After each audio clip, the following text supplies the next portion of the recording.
I've always opined it on this particular show that for someone to win the presidency of this country, you first have to go and get the support of Mount Kenya, or destroy Mount Kenya, then get the support of the entire country. Right now as we speak, William Ruto has Raila Amolo Odinga, he has Wycliffe Ambetsa Oparanya, he has Ali Hassan Joho, meaning Western, and also coastal regions. All big leaders are with William Ruto. He has the Somali community, I mean the entire Muslim community. He has the Luo people. But still, he's always getting sleepless nights. Do you know why? Because he does not have the Mount Kenya region. And I want everyone to sit down and listen to me keenly, because this might be the last time I'm telling you people, because I have tried my best to study the Kenyan politics so that I can come to this platform and share with you what I've noticed. Apart from just the numbers which the Mount Kenya people have, apart from the spirit they have also to come out and vote, because one person was sharing with me here on this particular channel that when they were voting in a leader certain time, he went and took a sick wife from the hospital, and the wife was willing to come out, go vote, and then return the wife back to the hospital. Where have we seen that? You can look for numbers to replace Mount Kenya, but you cannot get that spirit and replace it. It's only in Mount Kenya.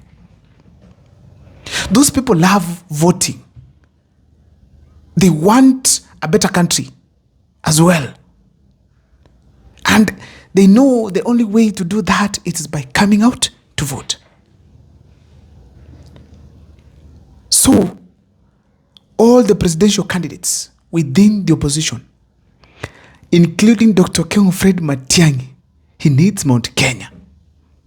They all need Mount Kenya. And there are only two ways you can get to Mount Kenya. That is what I want to take you through on this particular channel. But before I do so, if this is the first time you're watching my videos at Mukwa Times, kindly take a second or two to subscribe, like, and comment, because that is the best support you can always give this channel. My number is always here. For those who want to encourage me, talk to me, and also support the channel, feel free to do so. Let me dive into this topic here without much wasting of time. Ladies and gentlemen, tuamwe, ndoramu, tuko pamoja, tamu nisikize vizuri. There are only two ways in which Dr. Ken Fred Matiang'i right now he can get to Mount Kenya. Just two. Number one, it is through Rigathi Gachagua.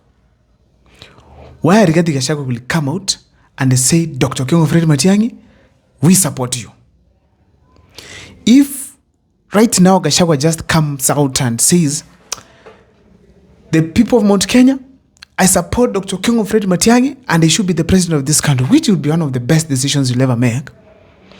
Ladies and gentlemen, William Ruto will travel all the way to Sugoi or Kilgoris and start preparing his home to go and relax, because he knows that is home straight. Why people could be asking, why Rigathi Gachagua?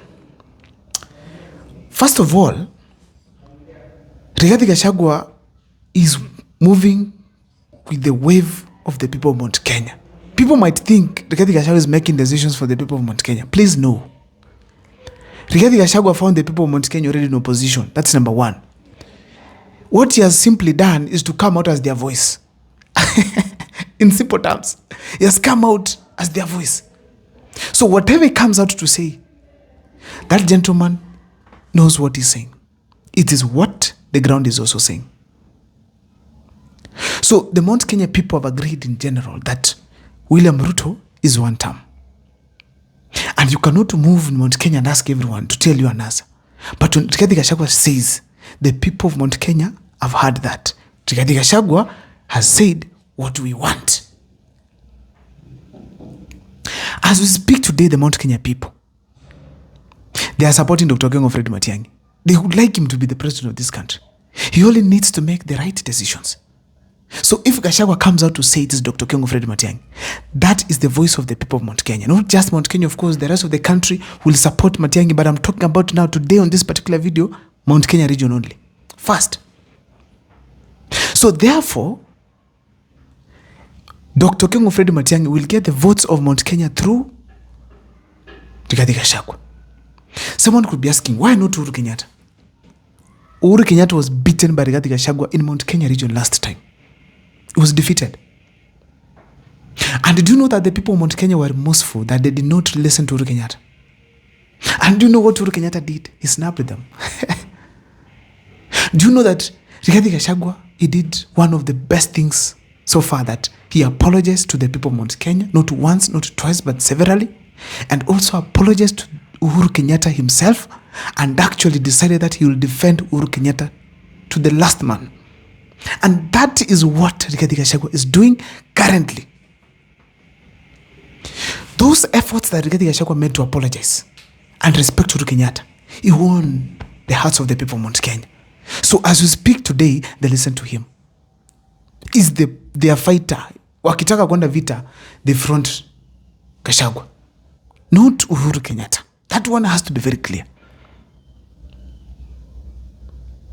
Rigathi Gachagua could be having his weaknesses, but the fact is, that is the person the people of Mount Kenya believe can fight for them. We have all to be in agreement. So, Dr. King Fred Matiang'i must make decisions which put him in the safer side with the people of Mount Kenya, so that whenever he wants their support, Rigathi Gachagua can boldly come out and say, it is Matiang'i. But if Dr. King Fred Matiang'i will reach a point and give the people of Mount Kenya a reason to say, oh, it is done. It is done. I'm telling you, I've interacted with the people of Mount Kenya. They say Matiang'i is the best. But most of them are having but. So Matiang'i take that chance and remain the best to the people of Mount Kenya. That's the only way you can outshine other leaders. Number 2, way Dr. King Fred Matiang'i can get to Mount Kenya. It is if either Rigathi Gachagua has made a mistake. If Gachagua today wakes up in the morning and he says William Ruto tosha, that is the worst mistake that Rigathi Gachagua shall have made. Why? Because he's saying something that is against the wishes of the people of Mount Kenya. And the people of Mount Kenya will walk away from him. That's the only thing that can make them ignore Rigathi Gachagua. And if Rigathi Gachagua makes that mistake, the next person in line is Uhuru Kenyatta. And Uhuru Kenyatta represents who? Dr. King Fred Matiang'i. So, for Rigathi Gachagua to make a mistake, it is not easy. But if he makes a mistake, that's the opportunity that he will give directly to Uhuru Kenyatta to get back to the leadership of Mount Kenya. As simple as that. As simple as that. Now, the only thing that needs to be done here, it is Uhuru Kenyatta to embrace Rigathi Gachagua, so that Matiang'i can get that space to get to the people of Mount Kenya. But Uhuru Kenyatta endorsing Matiang'i, it doesn't make sense to the people of Mount Kenya. That is what I have learned so far. That is what I have learned. Leave alone the Jubilee fights. That is, I take them as useless fights. Because Matiang'i has the opportunity, has the liberty to join any party and vibe with it. He has that liberty. He can rebuild Jubilee to become a national party. That is a war that I don't want to even talk about, because it's honestly useless. Because if you ask me, today morning I listened to a lesson leader saying Matiang'i made a mistake by joining Jubilee. No. If it's a political mistake, that is his own mistake. It can be his strategy to rise. Because if he rises today, what will you tell him? Today, the most important thing is where the votes of Mount Kenya will go. That's the only crucial thing. Ladies and gentlemen, why am I saying that those are the only two ways? And I want you guys to listen to me keenly. This video, I'm doing it passionately. The first thing that you all have to know is this. Dr. King Fred Matiang'i bears all the best qualities of becoming a leader in this country. Starting from track record, going to his conduct, going to his education, Dr. King Fred Matiang'i is best to be the president of this country. But one thing we have to know, there is winning an election and there is being a leader. Once you've won an election, then now you start bringing out your character that people expect you to bring out as a leader. But in the game of winning election, with the tribalism that I'm seeing from the Raila Ruto plan, the tactics they are trying to employ of tribal numbers, opposition has no option other than also playing the tribal numbers to beat them. Not bringing tribal leaders, but to play with the tribal numbers to beat them. That's the only tactic. Leave alone these things you guys are saying, what need. That's the only tactic. So let Dr. King Fred Matiang'i win an election with Gachagua. And then his qualities that he has of track record, we see them in government. But let him not bring the gentlemanship in winning an election. We all know who Matiang'i is. But when it comes to winning an election, he has to be ruthless, just like William Ruto and Raila are. Uhuru tried to be a gentleman, where he was not even telling people what William Ruto has done. He's just telling us, he's just warning us. He did not win an election with the gentlemanship approach. If that thing is applied again, then wait for William Ruto in State House for 5 years, next 5 years. Wait for taxation double. Wait for chaos after 2027. But if you guys want to win an election as the opposition,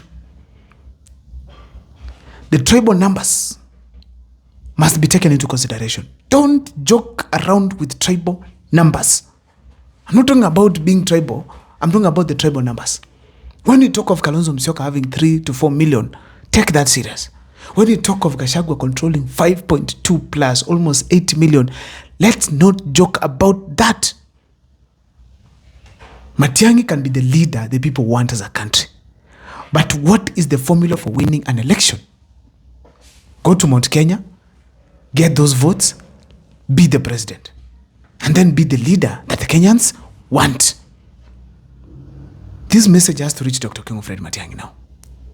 Let him sit down, talk to Uhuru Kenyatta, let them agree. Somehow let them work out things with Rigathi Gachagua. These fights we are seeing here and there, they are demoralizing Matiang'i fans in Mount Kenya region. And I'm not talking about those classy people in posh areas. No, I'm talking about the Githeri man who came out with the Githeri to eat in the queue to go and vote. As we talk right now, the women of Mount Kenya, especially Mama Mboga, Boda Boda, they are talking of Dr. King Fred Matiang'i. Just make decisions and put things in place.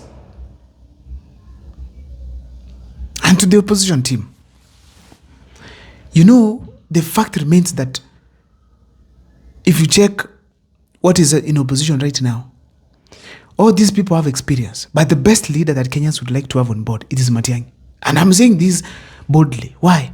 I know someone says Matiang'i is the best, but you get.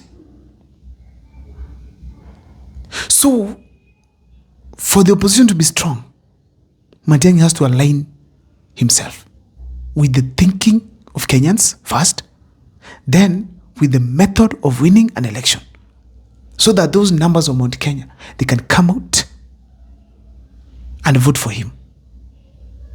I know Kisses will vote for him. I know the people of the coast will vote for him. I know the western people will vote for him. But William Ruto does not sleep.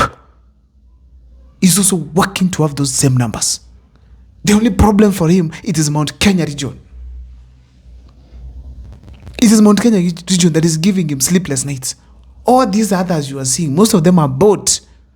How watu wengine wako opposition, wengi wao wamenunuliwa.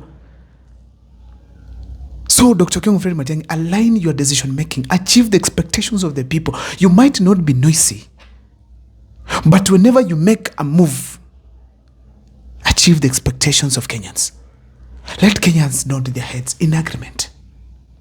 Don't make a move and allow Kenyans to start murmuring, what is this? Tena ni nini Matiang'i anafanya hii? Let us not have that. Don't allow Kenyans to keep asking, why is Dr. King Fred Matiang'i? Ako wapi? Don't allow to be hit on radio stations right, left and center, and there's nobody countering, telling them, no, don't do this.